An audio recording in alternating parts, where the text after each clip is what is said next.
organic, unpredictable, unknown, lovely, beautiful, a sense of fulfillment. This is part of the pleasures of life and not the chores of life.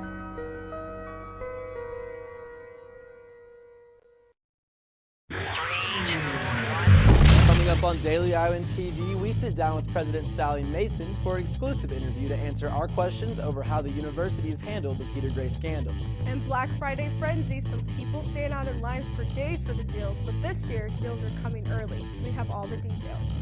And in sports, Pregame is back and ready to get you ready for everything Hawks and Wolverines. That's all coming your way next. Daily Iowan TV starts now. I'm Tom Brokaw. For more than 100 years now, the University of Iowa community has been waking up to the Daily Iowan. Today, it's the largest newsroom in eastern Iowa. And now you can see the news every night on Daily Iowan TV and get it anytime worldwide at dailyiowan.com.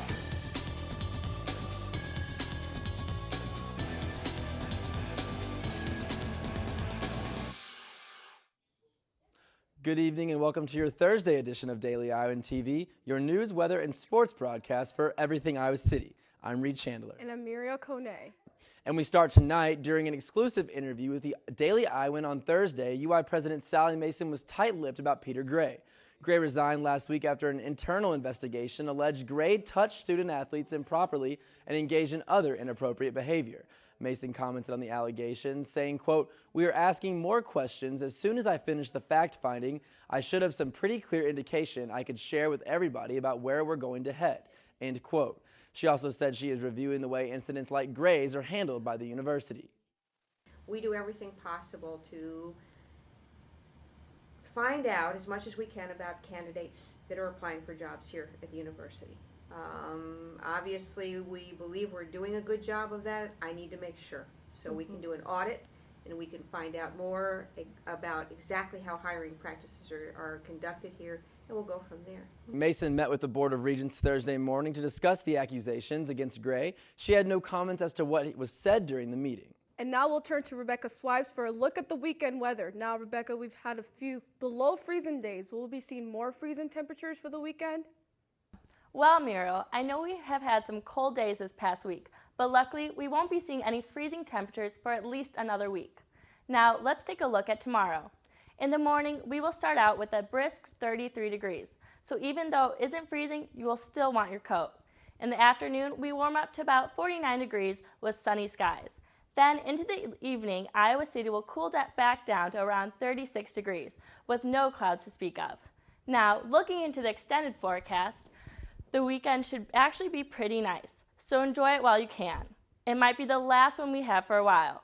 There is a very slight chance of rain on Saturday, then Sunday we may have a high of 54 degrees with partly cloudy skies. Monday will also have some cloud cover with a high of 51 degrees. Then Tuesday will also have a very slight chance of rain, but Wednesday is the first significant chance of rain for the week. Now that is a look at the weather. Back to you guys at the desk. And with Thanksgiving right around the corner, we all have one thing on our minds, food. But according to the Mayo Clinic, the Thanksgiving meal can add up to 4,000 calories. So we have some tips on how to make Thanksgiving meal a little healthier. Avoid the butter-injected turkeys and baste them in low-fat, low-sodium broth. Leave the skins on the mashed potatoes. They're full of fiber and potassium. As for the stuffing, switch from white bread to whole wheat bread and add wild rice, another good source of fiber. But despite the healthy Thanksgiving meal you have, you might barely be able to digest the meal this year because Black Friday is making an early appearance. Retailers are swinging open their doors earlier than ever before. Daily Iowan TV reporter Alyssa Bergamini has more on what you can expect this holiday season. The nation's largest retailer, Walmart, is setting the trend and opening their doors at 8 p.m. on the night of Thanksgiving. The tradition of Black Friday is developing into a Black Thursday. Each year, U.S. retailers are opening earlier and earlier, with marketing and advertising giving the stores the boost. Major influence is on what sort of the hot toy is of this year, what the most popular fragrance is going to be, what stores people should go to, etc. Walmart is one store that is already loading up on Christmas decorations to capitalize on ad deals, doorbusters, and remarkable sales for those shoppers who love a good bargain. It's no surprise that the holiday season generates more than a quarter of their annual sales for the year. The early opening of Walmart stores on Black Friday, or rather Black Thursday, is leading in the competition between retailers. But bringing shoppers in earlier may be due to the company's competitive edge. I think it's probably driven more by fears that Target might have done it. So, and Target, on the other hand, matched that very quickly, and they're opening on Thursday. Whether it's Target, Walmart, or even Best Buy, the stakes are set high this Christmas season. So in order to experience the Black Friday chaos, shoppers might need to skip dessert at their Thanksgiving dinner. Alyssa Bergamini, Daily Iowan TV. And Target announced Monday that it will open their store at 9 p.m. on Thanksgiving evening, just 1 hour after their rival company, Walmart. Things may be looking rough in Hawkeye country right now, but Kirk Ferentz squad may have the perfect medicine traveling up to Ann Arbor Saturday. Can the Hawks reverse this losing trend? Pregame starts now. Hello and welcome back to the Daily Iowan TV Sports Studio for another Thursday, and with that, another edition of Pregame. That's right, Josh, and a tough road test awaits the University of Iowa when they take on the 23rd ranked Michigan Wolverines at the Big House in Ann Arbor. And while the series between the Black and Gold and Wolverines has been lopsided traditionally in favor of the Maize and Blue, the Hawks have had Denard Robinson and company's number as of late, taking down Michigan in 3 straight games. Marcus Coker and the Hawkeye defense were obviously the stars of last year's thriller, and even James Vandenberg got in on the action in the Black and Gold's 24-16 home victory over the eventual Sugar Bowl champion Wolverines. But as we know all too well, 2012 has been a different story for the Hawks, making a 4-year sweep over Big Blue and Robinson all the more tall order for this Hawkeye squad to produce. Daily Iowan TV sports football reporter Nick Rector has the preview. Saturday's matchup between the Hawkeyes and Michigan in Ann Arbor is more about pride than anything for Iowa. And even though the Hawkeyes have beaten the Wolverines in their last 3 matchups, this game won't be an easy one. The 23rd ranked Wolverines have proven that they aren't the one-dimensional offensive squad that they have been in the past, juggling 2 quarterbacks this year instead of 1. Wolverines sensational senior Denard Robinson has missed the last 2 games for Michigan due to nerve damage in his elbow. And while Robinson led his team to a 5-3 record while he was starting, his replacement hasn't been too shabby either. Junior quarterback Devin Gardner has stepped up big, passing for over 500 yards in the 2 games he has started. Robinson's injury has him listed day to day, but with it being senior day for Michigan on Saturday, the Hawkeye defense is expecting him to take at least a few snaps. Michigan's proficient passing play will put a lot of pressure on Hawkeye secondary players Hyde, Lowry, and Law. But if any Hawkeye is up for the spotlight, it's Micah Hyde.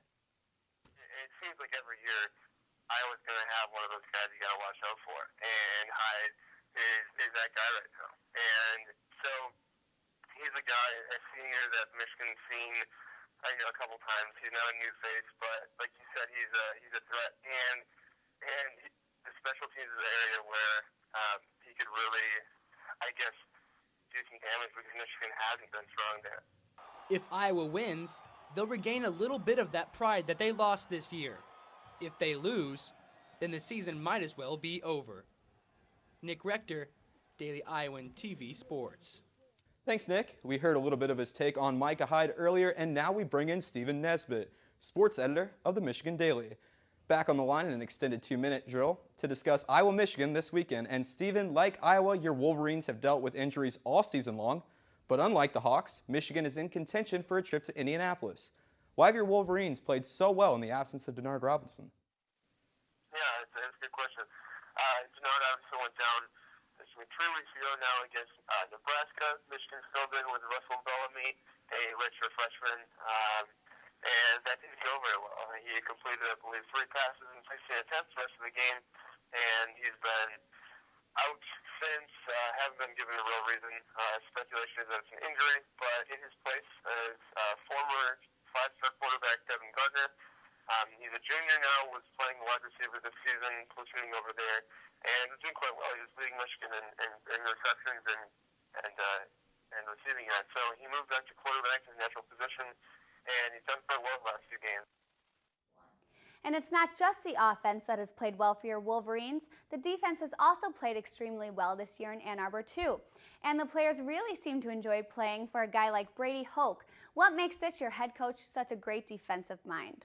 Yeah, Hoke has a lot of, he's a defensive guy. He's a linebacker at Ball State in college.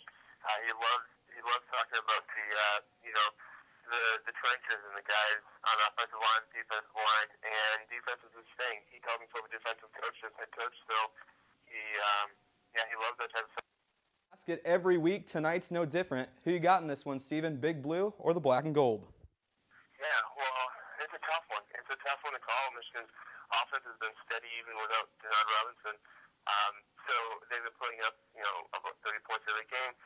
So if I have to make a prediction, I think I'd probably say 31-17 for Michigan.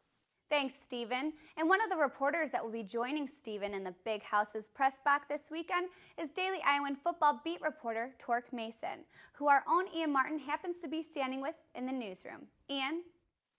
Thanks, guys. Ian Martin standing in the Daily Iowa newsroom with Iowa football reporter Torque Mason. And Torque, you wrote this week's Pregame magazine cover story about Michigan quarterback Denard Robinson, who's questionable for this week, but when he's played against Iowa, really has not had a whole lot of success. Yeah, it's really interesting. I don't understand why he doesn't have success against Iowa, because he dominates just about anybody he sees. And then Iowa is a team that typically struggles against scrambling quarterbacks, and he's the one that they seem to be able to stop consistently.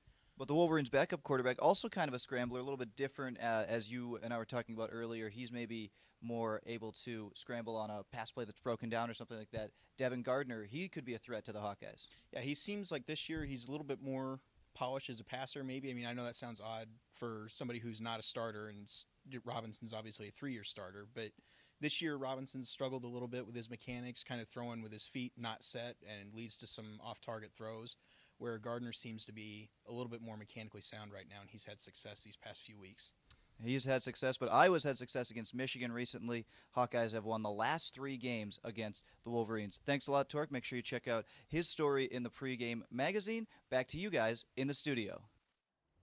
Well, that's all for us here in Pregame. Be sure to check us out at dailyiowan.com this Sunday for exclusive player interviews, head coach Kirk Ferentz postgame thoughts, and extended highlights of the Hawks battle against the Wolverines. Go Hawks and beat Michigan. Thanks, Josh and Lauren. And only with Daily Iowan TV can you get a sneak peek at Friday's pages of the Daily Iowan. Read more of Sally Mason's interview about Peter Gray.